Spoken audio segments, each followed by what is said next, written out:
ICAR government এই মুহূর্তে আমরা রেসপেক্টেড শুভদীপ চৌধুরী স্যারকে স্বাগত জানাচ্ছি। ওনার শব্দগ্রহণের আশীর্বাদ এই মেগা সেলিব্রেশনে আমরা গ্রহণ করব। স্বাগত স্যার।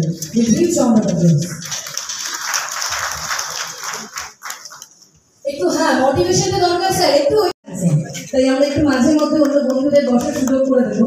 আর এই ICAR গভর্নমেন্ট তাই আমরা একটু মাঝে মধ্যে অন্য বন্ধুদের বসার সুযোগ করে দেবো। আর এই মুহূর্তে আমরা রেসপেক্টেড শুভদীপ চৌধুরী স্যারকে স্বাগত জানাচ্ছি। ওনার শব্দগ্রহণের আশীর্বাদ এই মেগা সেলিব্রেশনে আমরা গ্রহণ করব। স্বাগত স্যার।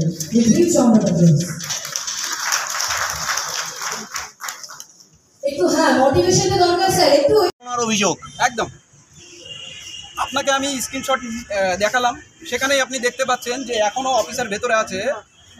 স্টেট হেড তো ট্রান্সফার হয়ে গেছেন, এখন অ্যাসিস্ট্যান্ট ম্যানেজার সুমন নন্দী আজকে সঞ্জয় বাবুকে নিয়ে, এখন এখানে কোনো স্টেট হেডই নেই না, স্টেট হেড চেঞ্জ হয়ে গ্যান্ডোলে এসছেন আসাম থেকে। এখানকার স্টেট হেড ঝাড়খণ্ডে চলে গেছেন।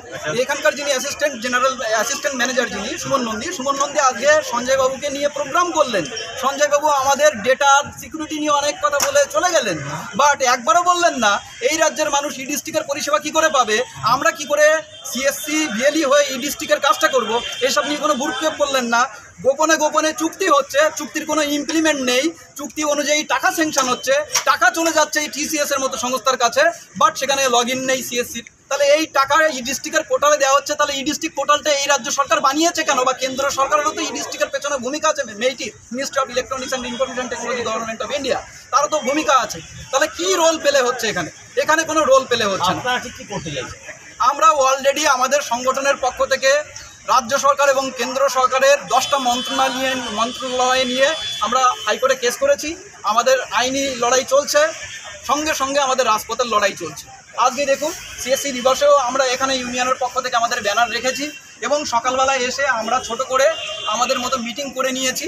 মিটিং করে নিয়ে তারপরে আমরা হলে গেছি। পরবর্তী পদক্ষেপ কী আছে?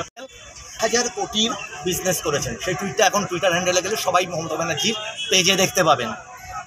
এনার অভিযোগ বা এনাদের ইউনিয়নের তরফ থেকে সেই বাংলা সহায়তা কেন্দ্রে বিনামূল্যে পরিষেবা না দিয়ে নাকি ঘুষ দিতে। বাংলা সহায়তা কেন্দ্র থেকে আপনি যে কোনো অ্যাপ্লিকেশান করবেন, ওরা অ্যাপ্লিকেশান করে দেবেন, বাট গোটা ইন্ডিয়ার মধ্যে যতগুলো রাজ্য আছে সেই রাজ্যে আপনি কোথাও দেখবেন না সেই রাজ্য সরকারের ই ডিস্ট্রিক্টের পোর্টালে CSC ভিএলইদের লগ-ইন আছে। এই রাজ্যেও ছিল, ইচ্ছা করে সেখান থেকে লগ-ইনটা সরিয়ে ফেলা হয়েছে, বাট সরকারিভাবে এদের সম্পর্ক আছে।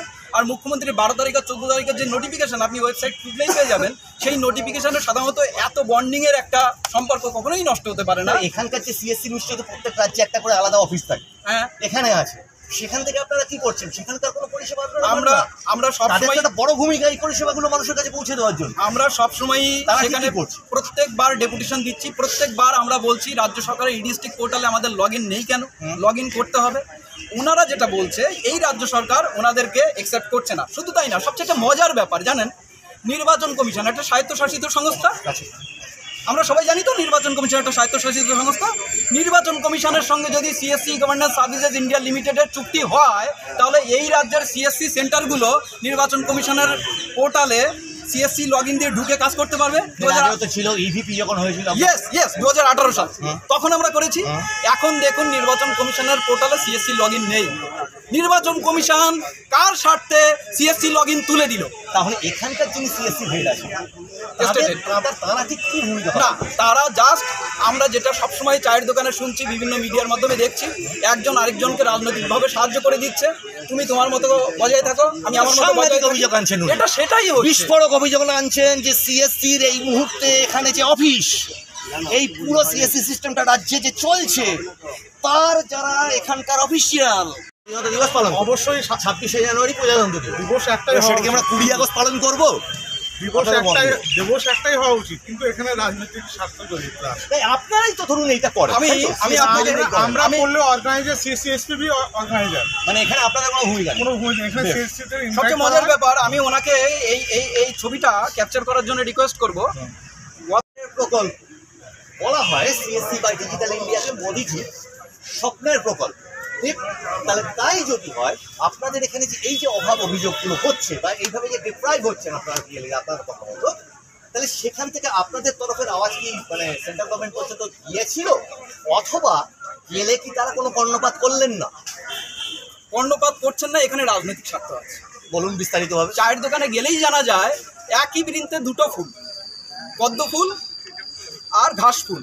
ঠিক আমরা এই প্রজেক্টের ক্ষেত্রে সেটাই দেখতে পাচ্ছি। মানে কেন্দ্র সরকারের তরফ থেকে আপনারা কোনো সহযোগিতা পান না? সহযোগিতা আইওয়াসের মতো আছে, বাট তার কোনো ইমপ্লিমেন্ট নেই। সবচেয়ে মজার ব্যাপার, আজকের প্রোগ্রামে যদি আপনি এখান থেকে 1 ঘন্টা আগে আসতেন তাহলে আপনি নিজেই দেখতে পেতেন, আমার ফোনে এখানেই আছে, রাজ্য সরকারের সঙ্গে যদি 7 অক্টোবরের মুখ্যমন্ত্রীর ভাষণের পরে প্রথমে 12 অক্টোবর একটা চিফ সেক্রেটারি গেজেট বের করলেন, তারপরে 14 অক্টোবর একটা গেজেট বের করলেন। সেখানে শুধু একটাই কথা লেখা আছে, সিএসসির সঙ্গে আর রাজ্য সরকারের কোনো সম্পর্ক থাকছে না। এই সম্পর্ক না থাকার পরও 2021 সালে ওয়েবেল টেকনোলজি লিমিটেড, ওয়েবেলের এমডি সঞ্জয় কুমার দাস, তিনি আজকের এই প্রোগ্রামে এসেছিলেন, বক্তব্য রেখে একটু আগেই চলে গেছেন। তার সঙ্গে 183 পাতার যে মৌ স্বাক্ষরিত হয়েছে, সেই স্বাক্ষরিত হওয়ার পরও 2027 সাল অবধি 27 কোটি 80 লক্ষ টাকা রাজ্য সরকার অলরেডি দিয়ে দিয়েছে এবং এই প্রকল্প বাস্তবায়নের জন্য টিসিএসকে দায়ভার দেওয়া হয়েছে। টিসিএস ই ডিস্ট্রিক্ট পোর্টালের ডেভেলপমেন্টের দায়িত্বে আছে। তারপরে ওই টাকা পয়সা সব নয় হচ্ছে, টাকা পয়সা পেমেন্ট হয়ে যাচ্ছে, আমরা তার সরকারি নোটিফিকেশন দেখতে পাচ্ছি। বাট ই ডিস্ট্রিক্ট পোর্টাল এখনই মোবাইল থেকে খুলুন, দেখুন সেখানে সিএসসি লগ ইন নেই। আপনাদের 16ই জুলাইয়ের যে সিএসসি দিবস সারা ভারতবর্ষে পালিত হয়েছে, একদম এখানে না হয়ে এটা 23 তারিখে কেন? না, এটা প্রত্যেক বছর এই জিনিসটাই আমরা এসে দেখছি যে সেন্ট্রালে যেদিন হয় সেদিন রাজ্যে করে না, কারণ রাজ্যের পক্ষ থেকে যারা যা কিছু করছে তাদেরকে নিয়ে ওরা একটু সময় নিয়ে ডেটা রেডি করে তারপরে ওরা করে। এটা গত বছর তাই হয়েছে। আপনার বাড়িতে আপনি এখন স্বাধীনতা দিবস পালন করেন 15ই একই দিনে হওয়া উচিত। সেটাকে 20 আগস্ট দিয়ে পালন করতে আপনার বাঁধবে না? না, বাদবে। তাহলে এই ব্যাপারে আপনার প্রতিবাদ আছে না মত কি? না, আমরা মত কি মহৎ রাজনৈতিক স্বার্থ অনুযায়ী উনি এই বিরোধিতা করেছেন। আসলে যদি আপনি ন্যাশনাল ই গভর্নেন্স প্ল্যান, তার যা ইনফ্রাস্ট্রাকচার, তার যা পরিকাঠামো, সেটা যদি দেখেন তাহলে একটা মানুষের হাত কেটে ফেললেও মানুষ বাঁচতে পারে, একটা মানুষের পা কেটে ফেললেও বাঁচতে পারে, বাট একটা মানুষের মেরুদণ্ড যদি আপনি খুলে নেন তাহলে কিন্তু সেই মানুষটার মানুষই থাকে না। কিন্তু এই ন্যাশনাল ই গভর্নেন্স প্ল্যান কখনো কোনো রাজ্য সরকার কোনো মুহূর্তে এটাকে অস্বীকার করতে পারেন না। এবং এই ন্যাশনাল ই গভর্নেন্স প্ল্যানের যে মূল টাকাটা, সেই টাকাটা কিন্তু রাজ্যের হাফ, কেন্দ্র সরকারের হাফ। রাজ্য সরকারের কন্ট্রিবিউশন থাকা সত্ত্বেও রাজ্য সরকারের মুখ্যমন্ত্রী 2021 সালের ভোট বৈতরণী পার হওয়ার জন্যেই মূলত বাংলা সহায়তা কেন্দ্রের উদ্ভাবন উনি করলেন। মারাত্মক অভিযোগ।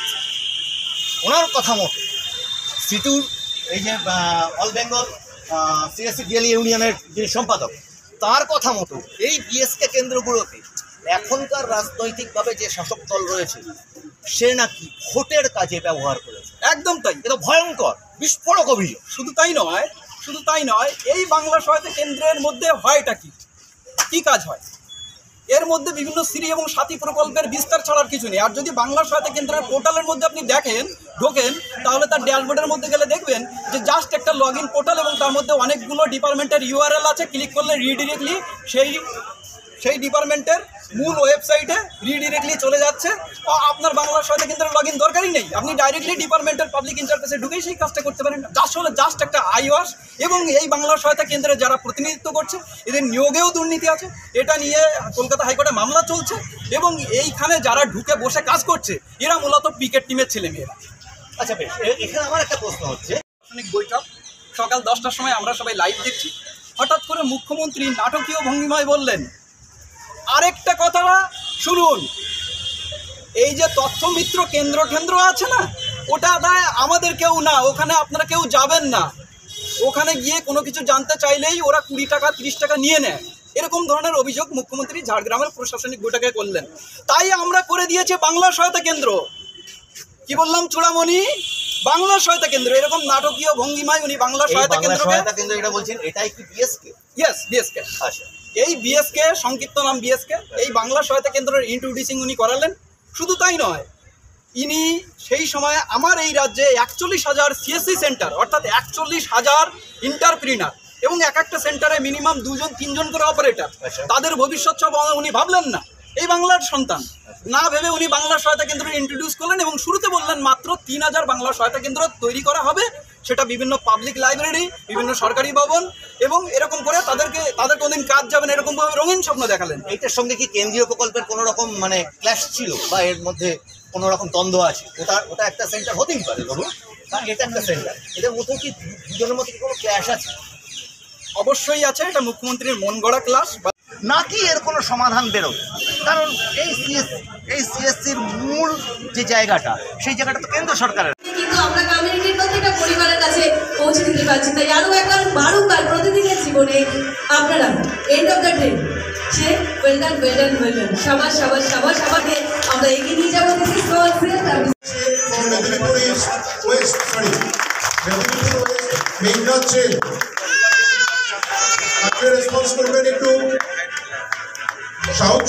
এখানে অনেক নারী শক্তি যারা রিয়েলি এন্টারপ্রেনার হিসেবে কাজ করছে, সাকসেসফুলি তারা ফিনান্সিয়ালি ইন্ডিপেন্ডেন্ট হচ্ছে, প্রত্যেকের জন্য করতালি। From Medinipur.